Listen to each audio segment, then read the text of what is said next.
kita mengikut Tuhan hanya demi uang, hanya demi harta, hanya demi sesuatu yang kita cari yang sementara di dunia ini, itu artinya kita mencari Tuhan, kita bekerja hanya untuk sesuatu yang binasa. Tuhan sanggup nggak kasih kita uang? Sanggup. Saudara nggak ikut Tuhan juga, saudara bisa kok dapat uang. Saudara ikut setan, bisa nggak setan beri kekayaan? Bisa. Orang ke Gunung Kawi bisa kaya? Ada yang sudah pengalaman? Ini bisanya mantep ya. Berarti pengalaman ini. Ya, orang menyembah ke Nyi Roro Kidul juga yang ditawarkan apa? Keberhasilan, kekayaan, kesuksesan. Tetapi kenapa kita mengikuti Yesus, saudara? Satu-satu alasannya kita mengikuti Yesus adalah supaya sampai pada kekekalan. Kalau kita mencari hanya sesuatu yang sampai di dunia ini saja, itu binasa. Terlalu amat disayangkan kalau orang Kristen ke gereja mengikut Tuhan hanya demi perkara-perkara yang ada di dunia ini. Kenapa kita ikut Tuhan? Karena ada sebuah janji akan hidup yang kekal. Dan itu jauh lebih penting, jauh lebih berharga daripada harta kekayaan di dunia ini. Kenapa kita mengikuti Yesus? Karena ada jaminan keselamatan yang disediakan Tuhan bagi setiap orang yang percaya kepada Dia. Yesus bilang bekerjalah bukan untuk buah yang akan binasa. Karena kalau kita hanya bekerja supaya mengikut Tuhan, mengikut Dia, mengiring Yesus cuma supaya hal-hal yang di dunia ini saja, terlalu rendah. Kenapa sampai hari ini saya ikut Tuhan, saudara? Karena saya sudah diselamatkan. Saya kehilangan segalanya karena ikut Yesus. Tapi saya bersyukur ketika pertama kali saya terima Yesus. Saya baca Alkitab, karena saya nggak boleh ke gereja kan. Dilarang sama papi saya, jangan sampai ketahuan, saudara. Dari kecil saya sudah diwanti-wanti, jangan sampai dekat-dekat sama orang Kristen.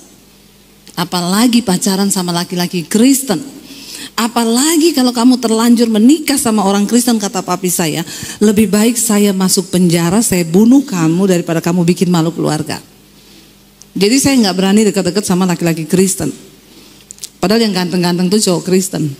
Kalau yang bertobat nggak bertobat sama aja mirip setan. Ketika saya dijamah Tuhan, hidup saya berubah. Cara berpikir saya berubah. Apa yang dulu merupakan keuntungan bagiku sekarang ku anggap rugi.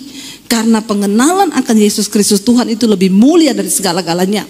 Lalu akhirnya saya mengikut Tuhan. Waktu saya ketahuan jadi Kristen, saya diusir dari rumah, saya mau dibunuh, saya tinggalkan keluarga. Kenapa saya rela melakukan semua itu? Cuma demi satu hal, aku telah diselamatkan. Dan tidak ada satupun yang bisa menggantikan keselamatan kekal yang sudah Tuhan berikan itu buat saya. Itu yang saya pegang, saudara. Saya yakini dan saya imani, tanpa Yesus kita ini binasa. Karena hidup yang sesungguhnya itu kan bukan di dunia ini saja. Kita saat ini di dunia ini hanya perantau. Kata Alkitab, ada satu tanah kekekalan yang Tuhan janjikan buat kita. Ya, yang itu ada di sana. Setelah kita mati nanti, itulah baru dimulai kehidupan yang sesungguhnya di dalam kekekalan. Kekal di sorga bersama Bapa jika hidup kita benar, tapi kekal dalam neraka kalau hidup kita tidak benar. Kita harus tetap percaya loh bahwa neraka itu ada, sorga itu ada. Supaya kita hidup ini berhati-hati. Saya pengen kita baca bersama Roma pasal yang ke-6 ayat 19 sampai 23. Ayat 19 dulu dikatakan di sana. Ya, firman Tuhan berkata begini, aku mengatakan hal ini secara manusia karena kelemahan kamu, sebab seperti kamu telah menyerahkan anggota-anggota tubuhmu menjadi hamba kecemaran dan kedurhakaan yang membawa kamu kepada kedurhakaan, demikian hal kamu sekarang harus menyerahkan anggota-anggota tubuhmu untuk menjadi hamba kebenaran yang membawa kamu kepada pengudusan. Dulu waktu kita belum hidup dalam kebenaran, kita belum mengenal Yesus, kita tidak tahu firman Tuhan, kita menyerahkan tubuh kita dan anggota-anggota tubuh kita dipakai untuk menjadi hamba kecemaran. Sehingga orang bebas melakukan kenajisan, persinahan, perselingkuhan. Saya berdoa di sini tidak ada lagi yang berselingkuh. Nggak usah angkat tangan. Nanti kita baptis rendam 20 menit. Biar buka mata langsung di rumah Bapa di sorga. Ketika orang belum mengenal kebenaran, orang belum mengenal Yesus, dia melakukan dengan segala macam keserakahan, kecemaran, ya, Itu merupakan hal yang biasa, bahkan apa yang dulu itu kita anggap keuntungan melakukan dosa-dosa itu. Tetapi Rasul Paulus berkata, sekarang ketika kamu mengenal Kristus, harusnya kamu menyerahkan anggota-anggota tubuhmu menjadi hamba kebenaran yang akan membawa kamu kepada pengudusan. Sehingga kita hidup di dunia ini, kita bekerja, iya. Bukan berarti ketika seseorang menerima Yesus dia tidak bekerja lagi. Tuhan bilang saya harus kudus, jadi saya berhenti kerja dulu. Apalagi saya mau sekolah Alkitab jadi pendeta. Jangan semua jadi pendeta, nanti saya banyak saingan. Menyerahkan hidup kepada Tuhan itu bukan berarti masuk sekolah Alkitab. Di rumah tanggamu, dalam keluargamu, hidup suami istri, hidup dengan orang tua, dengan anak. Bagaimana kita mencerminkan hidup di dalam kebenaran, itu yang terpenting. Kalau engkau bekerja menjadi karyawan, jadilah karyawan yang jujur, yang memegang nilai-nilai dan prinsip kerajaan Allah. Kalau engkau menjadi pengusaha, jadilah pengusaha yang jujur. Di dalam usahamu, bisnismu ada nilai-nilai kekekalan di dalamnya. Tapi sayang banyak orang itu ngaku-ngaku Kristen, bikin malu nama Tuhan. Saya dulu dengan suami di Solo kita buka penerbit dan percetakan buku. Buku rohani tentunya. Saya bikin renungan-renungan lalu kita cetak, itu beredar di seluruh toko buku di Indonesia. Kebanyakan distributor saya di daerah itu pendeta-pendeta. Kita sudah bikin aturan, kita store yang pertama nanti 3 bulan. Kita jalan terus setiap bulan store. Pada waktu yang ketiga dia store uang yang pertama supaya ada perputaran. Lumayan kan lama saudara, ada jangka waktu 1-2 bulan itu. Ya awal-awal lancar, kirim retur lancar, lama-lama 5 bulan enggak store. Tapi buku minta terus. Bu, kirim buku ya. Saya bilang, Pak, yang lalu tuh Bapak belum bayar, returnya juga kami belum terima. Oh iya Bu, maaf saya ini sibuk penginjilan, saya misi, saya ke daerah. Tiap kali saya mau tagih, saya telepon lagunya, Allah mengerti, Allah peduli segala persoalan yang engkau hadapi. Ya kalau saya tanya, Pak gimana bayarannya? Allah aja mengerti, masa Ibu nggak ngerti? Tuh orang Kristen itu. Sayang saudara, kita ini ditebus dari cara hidup kita yang sia-sia. Harusnya orang Kristen itu lebih bernilai, sehingga orang dunia bisa melihat bagaimana hidup kita bercahaya. Kenapa? Karena kita bekerja di dunia ini bukan lagi hanya untuk benih yang akan binasa, tapi untuk benih yang sampai pada kekekalan. Di tempat kerja engkau menjadi orang luar biasa. Ya saya punya satu distributor saudara waktu itu di Bali, dia numpuk berapa bulan nggak bayar, tapi buku minta terus. Satu kali ada orang distributor saya lepas, dia bilang, Ibu anak Tuhan juga, saya mau ke Bali ya Bu, siapa tahu saya datang ke toko dia bisa bayar. Saya coba tagihkan, saya bilang coba aja, kalau saya sih sudahlah saya relakan saja daripada kehilangan damai sejahtera. Ya, lalu orang saya datang ke toko, nggak lama dia telepon saya, Bu, Ibu suruh tentara juga ke sini. Kalau saya bilang belum bisa bayar, saya enggak bayar. Padahal bukunya habis, uangnya dipakai. Kayak begini bagaimana bisa engkau memperoleh kekekalan? Utang ditagih, dia bilang Yesus yang bayar. Utang dosa Yesus bayar, utang duit bayar sendiri. Ada lagi orang utang dipinjemin saudara, waktu ditanya, ya belum bayar. Kamu kan udah kaya, masa uang segitu aja ditagih? Bertobat saudara. Bagaimana kita bisa bekerja untuk buah yang sampai pada kekekalan? Kalau cara hidup kita ini tidak ada nilai-nilai kekekalan di dalamnya. Dulu teman saya pernah bilang, Bu kalau cari pegawai nanti cari, ini kan pendeta ya, nanti kasih orang gereja saya aja ya Bu. Dia WL di gereja Bu, luar biasa. Oh iya, sekalian untuk memberkati lah. Akhirnya saya pakai dia saudara. Kalau WL di gereja bahasa roh sampai langit ke-7. Malaikat aja keriting dengar bahasa rohnya. Bukan soal berapa hebat engkau di gereja, bukan. Karakter Kristus ada enggak di dalam hidupmu? Akhirnya saya pakai dia saudara. Kita store buku. Lalu Bu, toko buku itu telepon saya satu kali, Bu besok bisa diantar buku lagi? Saya bilang, loh saya udah masuk 3 bulan ke sana belum ada laporan loh. Kita juga belum terima uang, belum terima retur. Loh saya sudah bayar Bu, itu kan pegawai Ibu itu. Dia datang setiap bulan itu ke sini, tapi dia datangnya memang nggak jam kerja. Dia bawa nota Bu, saya sudah bayar semua ke dia. Ini WL di gereja yang bahasa rohnya kenceng. Jadi nggak jaminan memang orang bahasa roh. Yang paling penting tuh buah roh. Sebaliknya saya punya satu karyawan muslim. Uang 50 rupiah dibalikin saudara. Lalu saya sama suami tuh ngobrol-ngobrol, kenapa ya kita menemukan seperti ini? Ya iya, karena orang muslim itu percaya mereka diselamatkan karena perbuatan baik. Orang Kristen enggak, kasih karunia. Biar dia utang enggak bayar, dia bilang aku selamat karena kasih karunia. Biar dia bersinah, dia berdosa, dia melakukan hal-hal bejat, dia bilang aku sudah selamat. Aku diselamatkan bukan karena perbuatan baik, tapi karena kasih karunia. Pret, jangan sembarangan dengan Tuhan. Memang pertama kali kita diselamatkan itu bukan karena perbuatan baik kita. Ketika saya diselamatkan Tuhan, saya berdosa. Saya orang yang paling kotor di dunia mungkin. Tapi Tuhan angkat hidup saya, dia nggak lihat waktu itu bagaimana hidup saya. Oke, awal pertama kali saya bertobat. Tapi ketika kita sudah diselamatkan, Alkitab berkata, kerjakan keselamatanmu dengan takut dan gentar. Kalau engkau cuma punya level iman percaya, firman Tuhan berkata, maaf, setan juga percaya kepada nama Allah dan mereka gemetar. Jadi kalau level imanmu cuma sampai dipercaya, maka kita sama setan satu.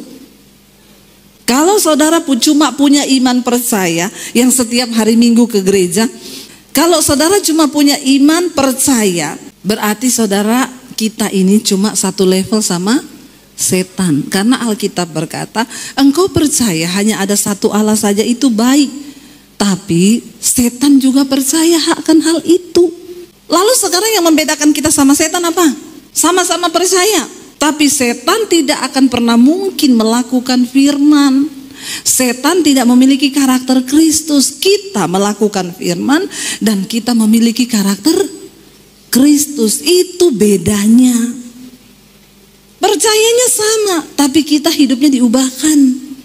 Setan gak mungkin berubah. Penipu dia tetap penipu, dia bapa penipu. Segala yang jahat ada padanya, karena memang dia bapa penjahat.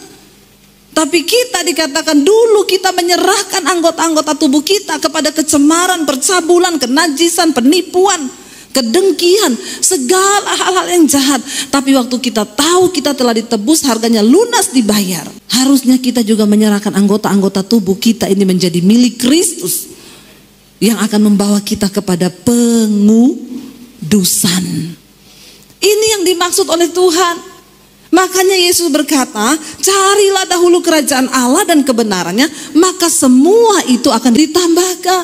Nggak usah sibuk cari uang, cari harta, cari kekayaan. Jangan hanya mencari Yesus. Yesus bilang, kamu datang sama aku cuma karena kamu sudah makan roti dan kamu kenyang. Karena itu kamu balik lagi berharap makan lagi lalu kenyang lagi. Tapi bekerjalah untuk sesuatu buah yang sampai pada kekekalan, bukan kebinasaan. Lalu ayat yang berikutnya tadi berkata, masih di Roma pasal yang ke-6 ayat yang ke-19 ayat 20 sekarang. Sebab waktu kamu hamba dosa, kamu bebas dari kebenaran. Rasul Paulus berkata begini, dulu aku membunuh, aku mencuri, aku berzina, aku bersumpah palsu. Tapi aku melakukan semuanya itu tanpa pengetahuan, di luar iman. Waktu engkau masih hidup di dalam dosa, engkau bebas dari kebenaran karena memang engkau tidak tahu kebenaran. Tapi ketika engkau menerima Yesus, sang kebenaran itu, engkau tahu kebenaran. Dan ketika engkau tahu kebenaran, jangan pura-pura tidak tahu. Makanya saya bilang mengampuni orang yang belum bertobat terima Yesus itu lebih gampang saudara, ya. Karena ada ayatnya, Tuhan ampunilah dia karena dia tidak tahu apa yang dia lakukan. Tapi doain orang Kristen yang sudah mengerti kebenaran, apalagi yang sudah pelayanan, itu agak repot. Karena kita harus mengganti sedikit ayat. Ampuni dia Tuhan karena dia pura-pura tidak tahu. Padahal dia tahu apa yang dia lakukan, tapi dia pura-pura tidak tahu. Saudara, jangan pura-pura tidak tahu. Engkau ditebus dan harganya lunas dibayar. Karena itu muliakan Tuhan dengan hidup kita.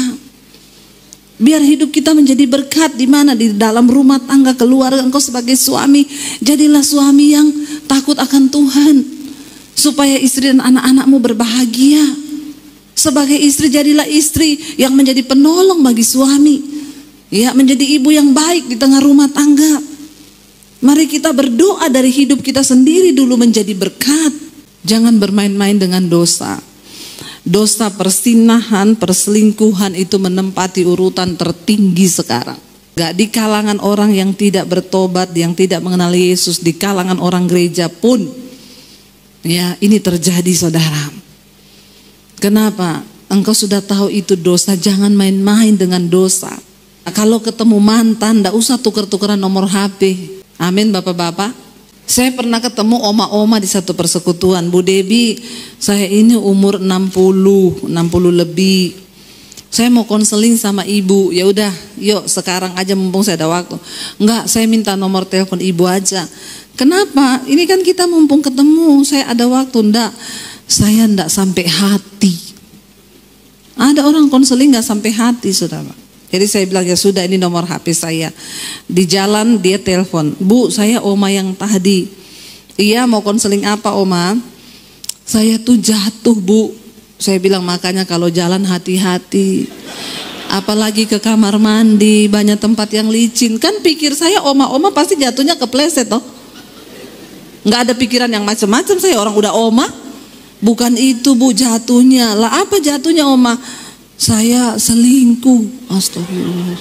Jadi hati-hati bapak-bapak, ibu-ibu, ternyata itu bukan hanya menimpa anak-anak muda saja. Jadi ini kenakalan bukan pada anak remaja, tapi kenakalan pada lansia. Jadi saya tanya, bagaimana ceritanya oma bisa selingkuh? Jadi begini, Bu, ceritanya saya itu kerjaannya jaga cucu di rumah anak. Terus satu kali cucu saya tanya, oma bisa Facebookan enggak? Terus saya bilang, enggak bisa oma, ini gaptek. Itu HP-nya oma canggih loh. Sini saya downloadkan aplikasinya, nanti saya ajarin oma. Jadi ini penyesatan pada oma-oma. Ini cucu yang membawa penyesatan. Karena itu Bang Napi berpesan, waspadalah, waspadalah. Karena kejahatan bisa terjadi bukan hanya karena ada niat pelakunya, tapi karena ada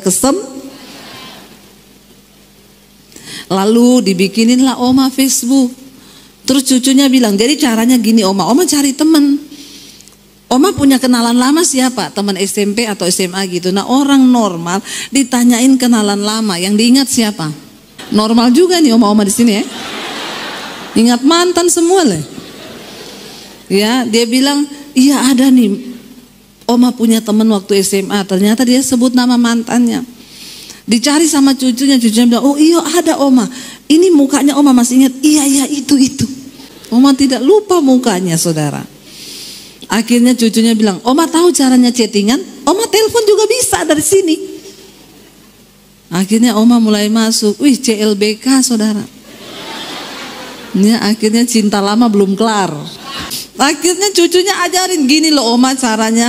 Mulailah mereka berhubungan. Katanya omanya, makanya saya, Bu, pulang malam-malam ke rumah karena memang saya chattingan. Saya bilang, sudah oma, kan baru di Facebook, oma hapus saja. Oma kalau tidak kuat iman tidak usah Facebookan. Tapi Bu, bukan cuma di Facebook, kami sudah sering ketemu dan melakukan. Terus saya tanya, emang oma itu tinggal di mana mantan oma? Di Kalimantan, oma di Jakarta. Terus kalau ketemu, ya dia datang ke Jakarta. Terus ini loh Bu, karena kan kita janjiannya itu di hotel Bu. Jadi iya, di hotel tuh hanya ada bantal dan kasur oma.